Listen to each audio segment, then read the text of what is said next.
Ito ang ating merienda ngayong hapon na aking niluluto. Ito ay harina at saka kamote. Ang kamote ito ay bigay na naman ulit ng aming kapitbahay. Kaya naisipan kong gawin ganito para gawing merienda. Ayan, so ganito siya. Ayan, sasabi natin.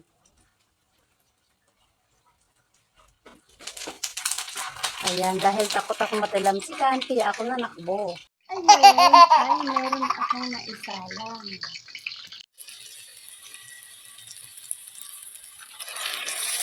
Oo, yan po ano.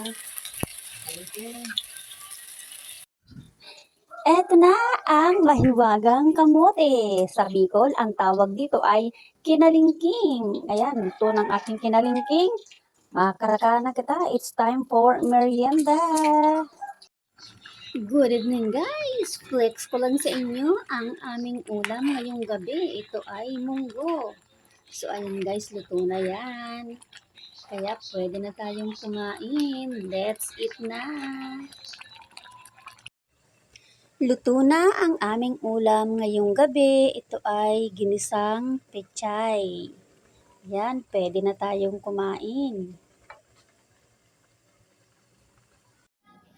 Luto na ang aming ulam ngayong gabi.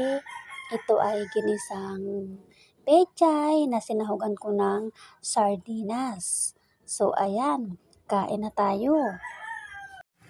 Ang ulam namin ngayong gabi ay ginataang lubi-lubi na kinuha diyan sa tabi-tabi. O diba, may ulam na kami. Ito ang ating ulam for tonight. Nakakatikim din ako ng fried chicken. Ayan. Yan. So ito ay minarinate ko muna sa toyo at kalamansi. At syempre, nilagyan ko nitong crispy fry. Ayan, kaya masarap yan. Luto na ang aming ulam for tonight. Dahil may nagpautang ng baboy, nangutang ng kalahating kilo ang aking jowa, at niluto ito na, naging sinigang na. Makatikim naman daw ng masarap-sarap na ulam. Kaya kain na tayo. Ayan, so ito na ang ating ulam ngayong gabi. Hinango ko na. Tara, kain na tayo. It's dinner time. Ayan, so okay na. Pwede na ko na itong hanguin. So siguro napansin mo, wala siyang kamatis. Oo, wala talaga. Kasi nga dito ang presyo ng kamatis. Kaya hindi ko na siya nilagyan.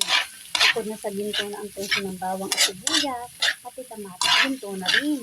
Kaya hindi ko na siya nilagyan ng kamatis. Okay lang yun. Meron naman itong timpla. Kasi masarap din naman siya kahit wala ng kamatis yan. So okay na, kain na tayo guys.